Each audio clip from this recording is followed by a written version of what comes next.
จักหน้าตาเป็นแล้วใดแซ่บปีผ้าทั่วตลาดดังเมืองบักเซปลากระเตา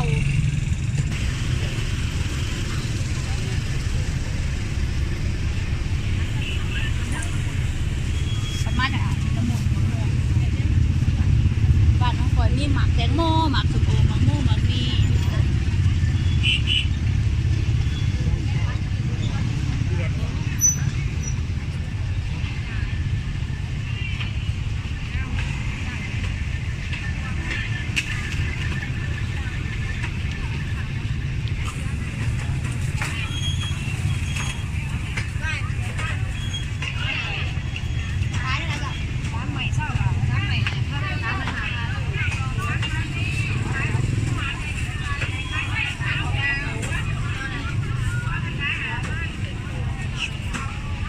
ปลากระเตาก็มีกินนะ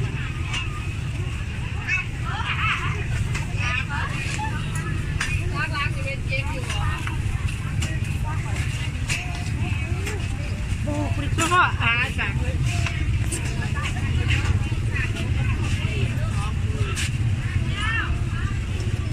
คุณเองกินเองนักเลงพอ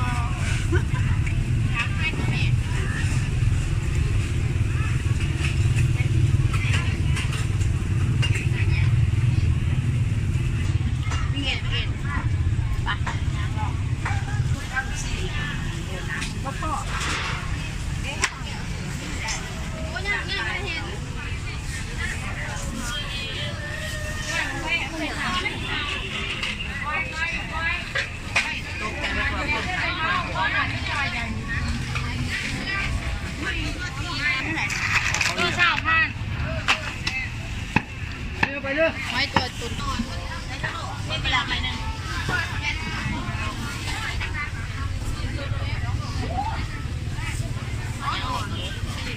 มาพลาดที่จริงคือมันดอกแม่ไม่ได้เลยคนแบบนี้มักน้าวโลแปดทำไมมันได้เลือก14แล้ว13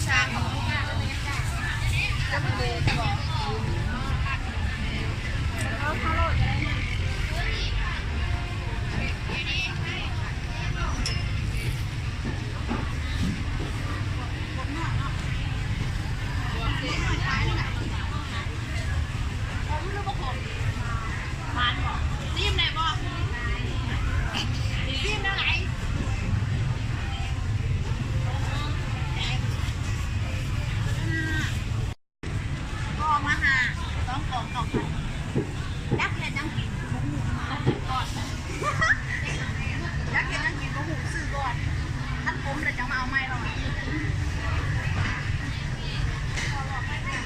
แล้วก็เนื้อผัด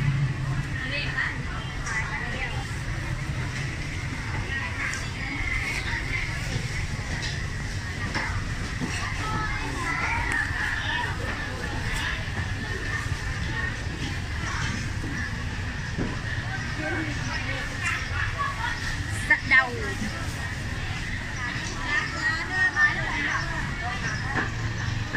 ต้องอาหารพันสะเดาบริคือประชิดมาซื้อแต่สิเอาสะเดาหวานสะเดาน้ำปลาหวานเขาลองปลาจะบอกปลาสกางดูแบบนี้ปลาสกางมันคือปลาอย่างแบบคล้ายๆปลาปลาเขาแบบเขาเห็นอะไรอยู่เอาไปปีกทานปีกยืดนะข้างหลังซ้ายไปเลยซ้ายยังลูกเข้าไปเห็นอย่างดังไปจกไฟเท่าไรลูกมาตรพันโบได้ดังไฟใส่แก๊สแต่ซื่อมาก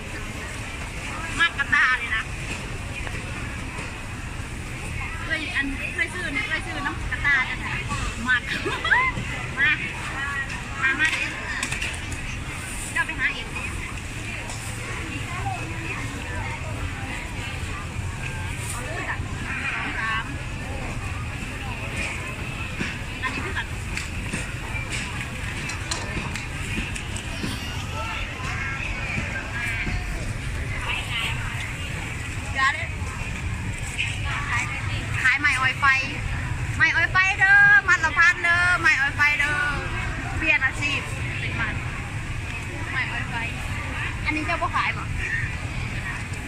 เคยซื้อมาแล้วนึงขายอยู่อยากได้เมืองเรามีสตรอเบอรี่ยาคุณยาสตรอเบอรี่น้ำฉันเนาะ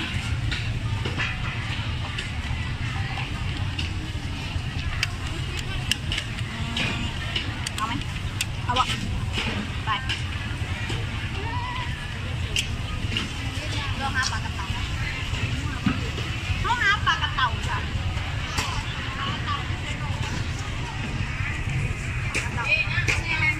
ปลากระเต่าเนาะปลากระเต่ามันหนอกตัวตำแล้วไอ้ปลากระเต่านี่นี่อันนี้กระเต่าปลากระเต่าตำไงเนี่ย ใส่ปลากระเต่าอันนั้นปลาแก้วนี่แม่นแก่ปลากระเต่าเขาเอาไปให้หยังตำเจียวดีนะตำนี่ปลากระเต่านี่เอาไปตำแก้วขายกันรถเท่าไหร่จ้ะ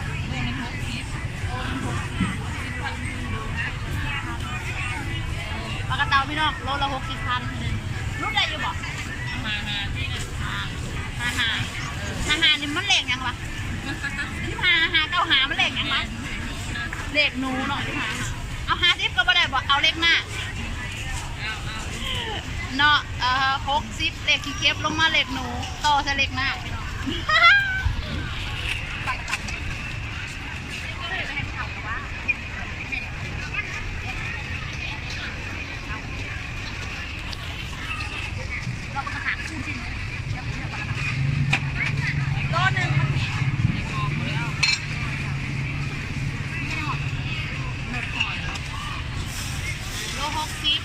มันลดหายโล55ต่อได้โล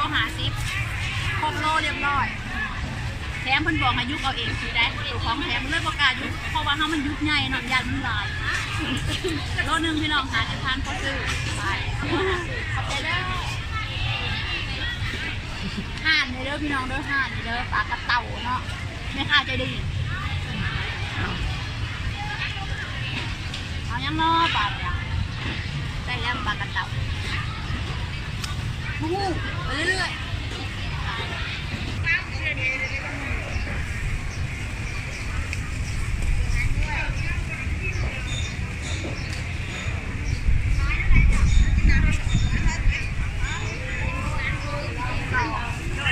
อันนี้ก็ให้นังกินโอ้ยว่าเทกินว่ากิน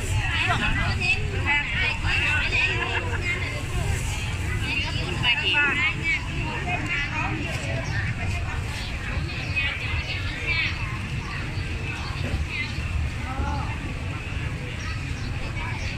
ที่จริงโบเดหมุดแจ๊กเนี่ยสิเห็ดมาเลยเห็นไม่ไงแล้วนำขายก็เลยซื้อ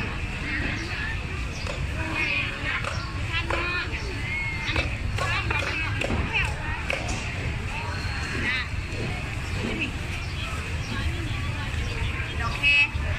กูซื้อก็ยังบ่จ้างหอดมาที่อย่างดอกเคเราเอาไปเห็นอย่างโลกอะไรลูกขันจ้า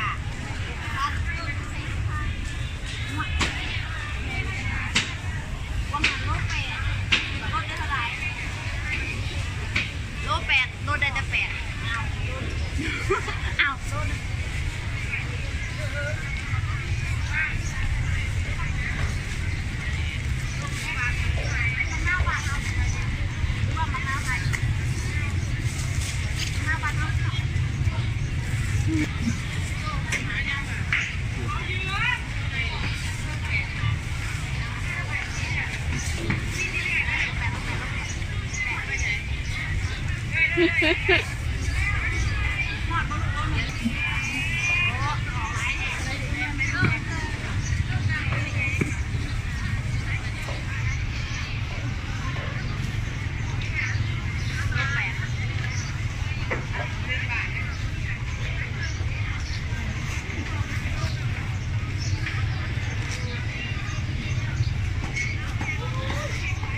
โลระดับ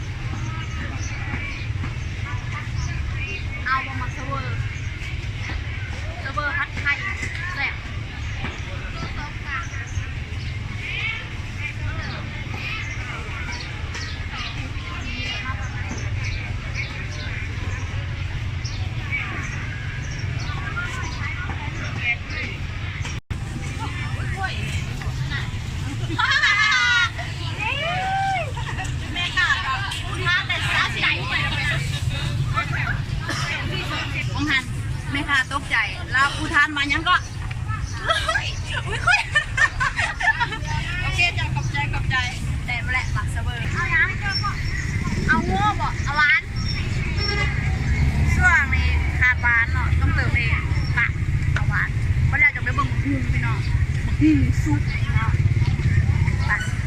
สวงก่อน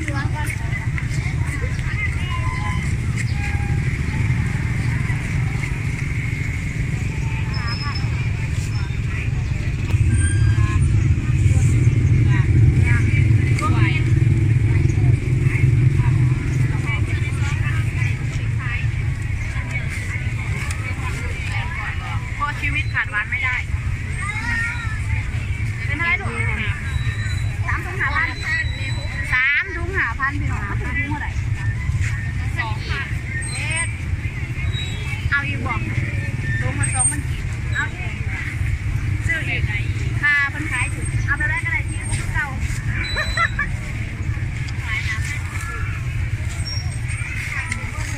3 ถุง 5,000กีบ3 ถุง 5,000ร้านของเราร้านที่เราบุกมางานขอบคุณค่ะกล้าว่าเพิ่นขายถึงได้ซื้ออีกที่ได้ย่านบ่อิ่มมา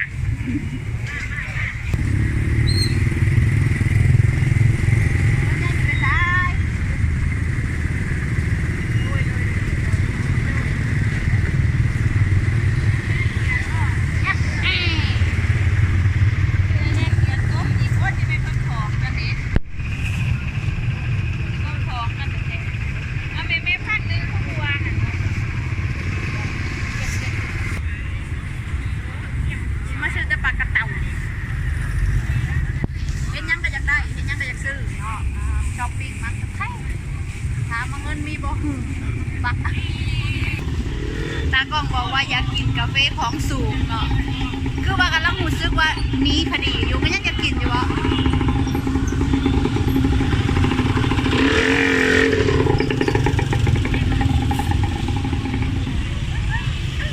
กาแฟทักษิณดูกาแฟทักษิณนะดูก่อน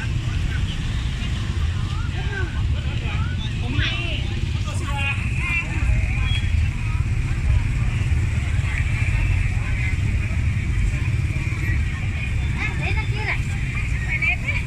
กินของสูงเนาะ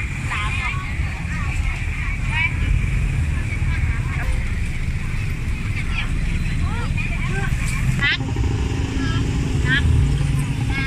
เพิ่นถามว่าสิเอามือเลี้ยงก่อนกาแฟ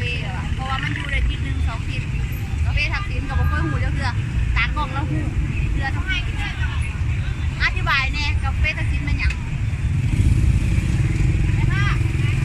กาแฟทักษิณเนี่ยมันเป็นอะไรลูกเจ้าอธิบายให้เราฟังแน่ดังฮะซื้อให้กาแฟซื้อแล้วมันกินอะไรคือว่าอยู่ได้2 ที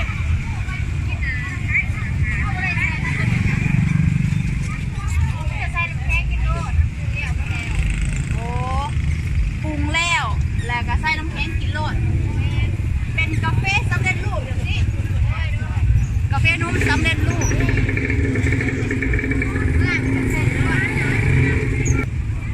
สิอ่านวิธีกินให้ฟังพี่น้องวิธีกินขีดกอกเนาะโบแมนวิธีกินเอากาแฟเหนียวมาผสมกับน้ำแข็งบดคนให้เข้ากันให้มันเปื่อยแล้วกินได้เลยโดยไม่ต้องผสมน้ำวิธีรักษาเก็บใส่ตู้เย็นไว้ทานนุ่มประมาณอยู่ได้ประมาณ15 วันก็ขอบใจนั่นกาแฟทักษิณพี่น้องเชื่อทำอิฐวันแรกจังสิไปรีวิวว่าแซ่บหรือบ่แซ่บลาล่าแซ่บนี่เป็นบ่เพราะว่าเอ้ยสิเสียมนะครับถ้าแซ่บเอ้ยก็ว่าแซ่บคันบ่แซ่บค่ะบ่แซ่บไหนกาแฟทักษิณชื่อนานไหมคะพี่น้องเชื่ออยู่ว่าแซ่บเพราะว่าตาก็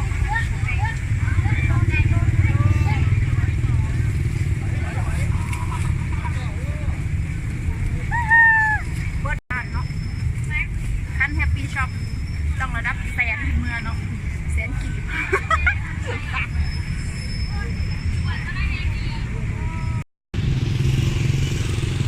ปฏิบัติการในการตามหาปลากระเต่าเนาะปลากระเต่าบ่ฮู้ว่าเป็นอะไรหักแต่ว่ายาอยากกินปลากระเต่าเพิ่นห้อง60รุดเลขที่เก็บ60เนาะแล้วเพิ่นรุดให้เป็นเลขหนู55แล้วเขาต่อใส่เลขมาก50เพิ่นกีบหรือว่าโอเคแต่ แต่ว่าสิ่งที่ว่าเขาได้มาเกินคาดเนาะก็คือชอบกระจายเนาะสะเดาซื้อแต่ว่าจักประเทศยังกินชื่อย้อนเห็นอะไรมันงามเนาะและก็สิ่งที่ภูมิใจเสนอนั่นก็คือโอเอเนาะโอเอคือหยังคือศิลปินโอเอไม่อ่อยไฟ หักน้องสำได้เป็นแค่ไม่อ่อยฟ้าอีกกับพ่อได้เป็นโตลอให้หักของเจ้าสมหวังยอมเป็นผู้แพ้